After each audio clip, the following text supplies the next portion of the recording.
Hello and welcome back to another episode of Farm and Life at La Forge.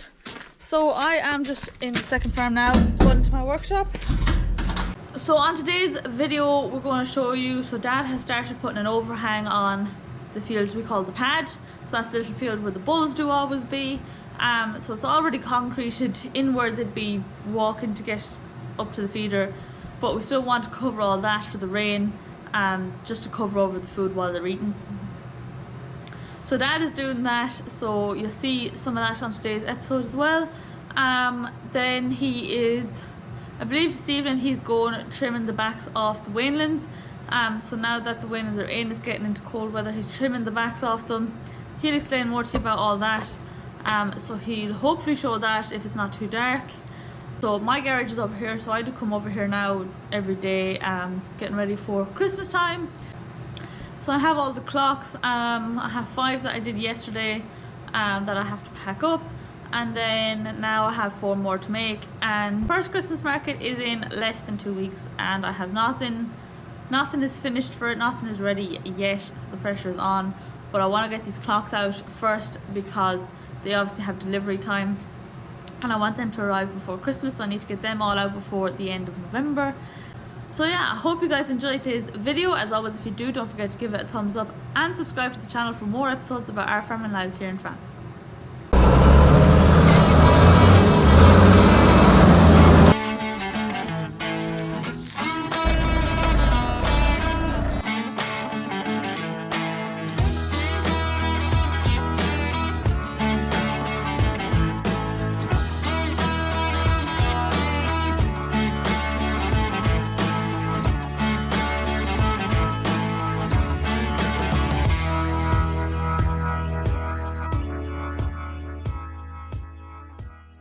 So the project here today I'm starting is this easy feed. The bulls are gone out now. What happens here if we feed too much and they don't eat it, and if you get bad weather, you have to fork out the trough. And I'll be letting heifers in here shortly, so now they have a feeder in there as well, but it's just to have all the stuff, and I hate to see things getting wet and having to, what's there now, what the bulls didn't eat, I have to fork it out because there's no way in it. So what I'm doing here is I'm going to extend these here up a bit, and then there's going to be, the fall is going to be back down. It'll cover the cattle as well. I have 2.5 metre sheets. Well, they're actually 5, I'm cutting them in 2. They were all, the 5 metre sheets were given to me about 5 years ago. I used some of them on bits of sheds there. What they were used for was a house that had to be re-roofed, and they got a company in to do it, and they put a false roof over the whole lot so they could be working away. It was a big huge house. They put a false roof over the whole lot so they could be working away during the winter, because there was fire damage to the roof. Not a lot, but they had to take off the whole roof off the big house. So then when they were finished, I got them. So this is what I'm using for trusses. They're offcuts off an overhang. They actually, believe it or not, came from Ireland. And these are some RSJs that was thrown over in the other farm. So if they cut them up now and make it all that it just fits together, I won't be doing too much welding out there on site, because I was used to making these sheds for years. So I'll set it all up. I'll show you here. And then I'll cut that off there at an angle down to about there, and the same with them all, and I'll have them at the swivel till I know exactly the angle I want, and then I'll weld them up. So them offcuts came off of them. I cut them off because they were sticking down too far. They were like this one. I don't know if you can see that one. and only going a bit near. There was a big lump of girder. They're 14-inch girders, but it would have been sticking down 14 inches. So I cut them off, kind of tidy it up as well. There's no need for that big 14-inch girder. So they'll do there. I'm not a one for throwing away things. And with the price of steel now, I'm glad I don't. So I'll show you now what I plan to do, and then I'll go ahead. I'm not going filming the whole lot making it because I don't have time or the patience. Now, there's a kind of a rough drawing inside of a box. There is the easy feed, as we call them over here. That's where I have the problem of all the, if things get wet. So the normal girder out there comes to here. So we're going to extend a piece onto it. And then these waste piece off the trusses there, I'm going to not do too much with them, just angle them here, bore a hole, one hole exactly there. So when I have it up, if I have to change the angles a little bit, because I'll offer up the tub feeder and the bale unwinder just to make sure nothing's getting caught. So then when I have it all set up and the purline's on, I'll weld it or put another hole in it, whichever. So, but there'll be one bolt in it for now so I can adjust the angles, and then sheet the top of it just there.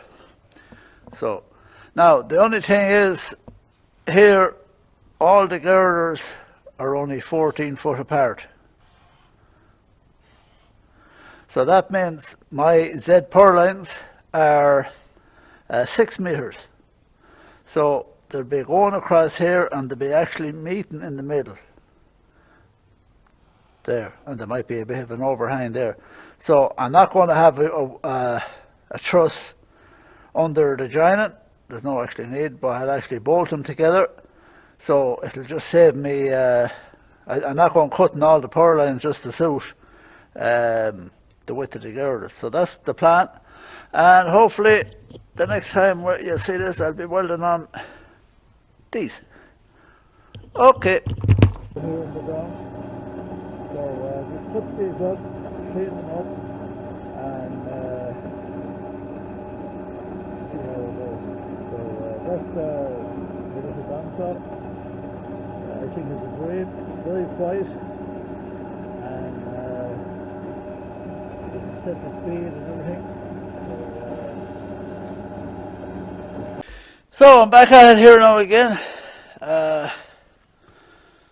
Didn't get as much done as I thought I would today. I'm going boring the holes there now with the magnetic drill. There's only one hole going in it. That's the upright that's welded on top of the girder. So I'm just on a board him now tonight. Got held up today. We had 2 calves out the field with a bit of a temperature. They had to be brought in. Then this morning there was a heifer calving. Thought she was going normal. Watching her then most of the day. She wasn't forcing or anything. So I'll show you her now in a minute. So she was all day, didn't know actually whether she'd done a calf or not, because she wasn't forcing, but she wasn't herself. So about 3 o'clock then, I put my hand up to see if the calf was coming wrong or anything like that. So I put it in about my hand about 6-7 inches. Could feel no calf. She was so tight on it. I said she just must be something wrong with her, you know, maybe another cow maybe poked her or anything. So then I said I get the vet, and then the vet, luckily it was Marion again, she came out and she put her hand in and said the calf was twisted and he had a hole punctured inside her. Oh God, I wouldn't mind, she's a lovely heifer. So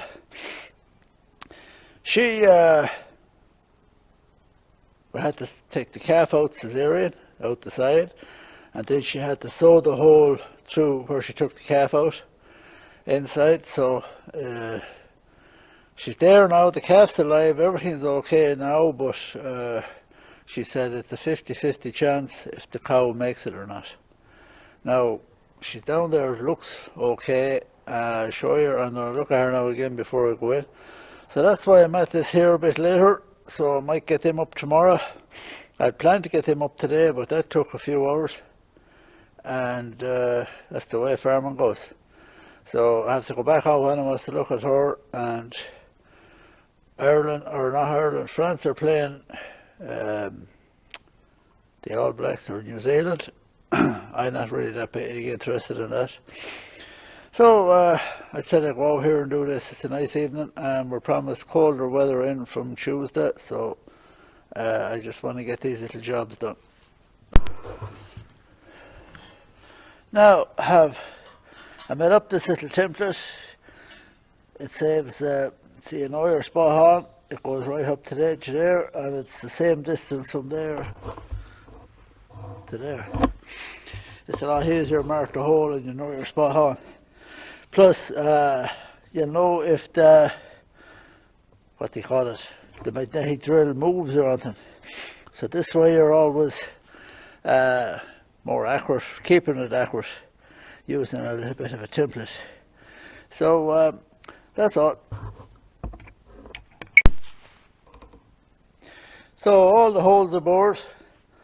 I angled these off it here as well today, just with the plasma. Great job. Saves a lot of gas grinding this. So just to bore the uprights, call it a night. So I'm actually punching out the uprights. Have the piece cut over. I have one down there. So two more to do. Well, two more to do, and then that's the holes done. So there's the cow and calf. Well, heifer. You can see the mark there. It's a bull calf. Not that big of a calf. You can see the mark there on top where I don't want to go in and upset her, or she's cesarean. So hopefully she makes it. It wasn't a normal cesarean. Having to sew her inside through a hole is fairly tedious.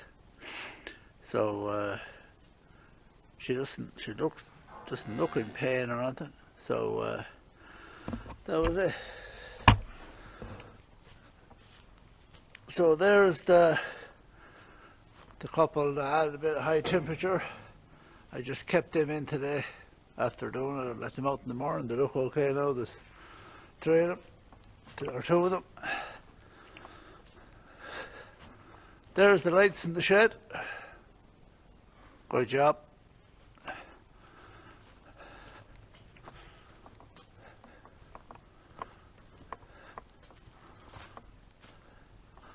So we have these two away now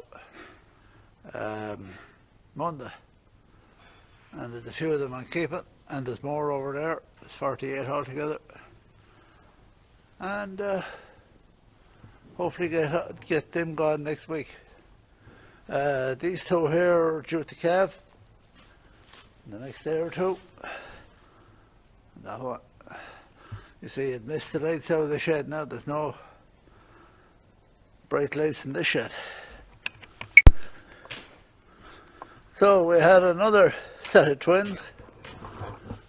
They're there somewhere.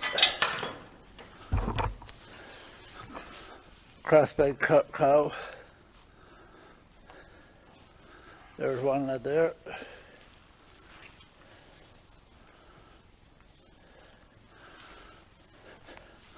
Actually, two bulls this time. The last one was two heifers. There's the other little lad laying there. She calved out the field. She's about 2 weeks before her time.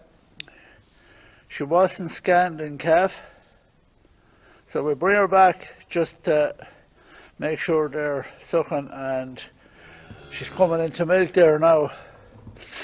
and that she's taken to the two of them well and that. So the biggest problem with, or the vet tells us to watch out for when you have twins, that the two afterbirths come out, because sometimes with twins they'll only put out one afterbirth and they leave the other one in, and then that goes poison inside them and they can get very sick. So that's the calving situation. So here I am now with the calf that we sectioned yesterday. That's where I had to cut her open. She won't take to the calf because that often happens if they don't go through the normal procedure. So this cow didn't even put out a water bag, but she just wasn't herself. But as I said, the calf was twisted and he burst a hole as well inside. So fair play to the vet, she sewed that up, Marion again, and well, she said you won't know for 10 to 12 days whether everything is a success. But she seems to be herself today. She's not as sore as yesterday, and the calf is sucking, and it'll take 4 or 5 days before she takes to the calf. Normally when they pass the water bag they get the first smell of the calf, and then they know the smell of their own calf, but all that didn't happen, so she doesn't know really what happened. But now she's not pucking the calf away, but she just won't let him suck. So after a day or two, hopefully they will bond and she's okay as well. So I'll keep you tuned, see what happened. And he's well to suck anyways. He's a miracle calf, the vet said, because really she was 12 hours, well, it didn't look like a proper calving. I never seen it before, so you learn as you go along, and you cannot keep looking at these cows or heifers when they're calving enough this time of the year. Okay.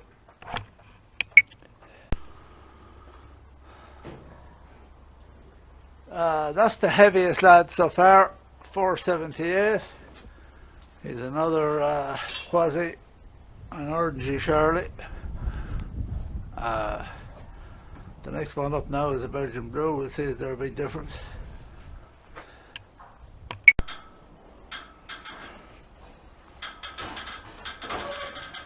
Now there's the Belgian Blue, 404. Now he is young. He's a little bit short, but not too bad. They were born in April. Yeah, April. Them ones there April, and some there's 4 went hit to May. That was it.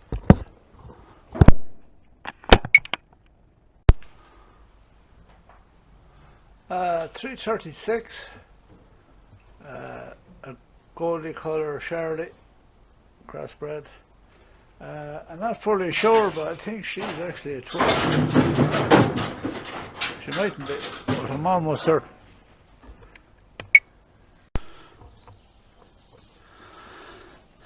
Just checking a few cows here now before I go welding. Them 3, there's 2 fairly close, and then there's 2 more here. We don't mix them up that much because they're all different groups and they're difficult for fighting. I don't want them fighting before the calf. So here's some of the ones we brought over the other day, and there's actually, believe it or not, 2 of them calved since. So the scanning guy was spot on. She's a good big cow. There, lots of milk, big cow. And I think she's the calf to trump. By the head of him, it's a big wide legs of him. And there's another, that one there is fairly close. So here then we have We were sorting out heifers yesterday, and we're going to keep her for a cow. She's a crossbred. And the little calf is sucking on his own. He found a way to fool the mother. And she's getting on okay. And fair play to the vet, because that was an impossible task. So she's letting them suck, and she's on the mend. So I have to take out them pins now today as well, and give her another shot of another injection, a shot of pen, because she'll be at a high risk there for infection. Now she hasn't swelled up or anything.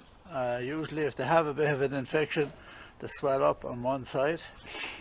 So that's, as I said before, it was about 4 years ago now since we had our last cesarean or section, and the last one was €125, but I think they have nearly tripled now in price, so it'll be just interesting. So we are in the kitchen packing up some orders. So I just have the cards over them there to hide the names that are on them. And these are my new cards that I got done.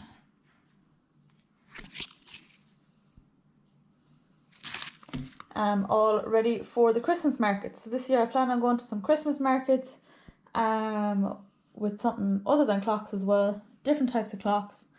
But yeah, so that is today's order going out, another clock in there, and then I have to go back over this afternoon and make another 4.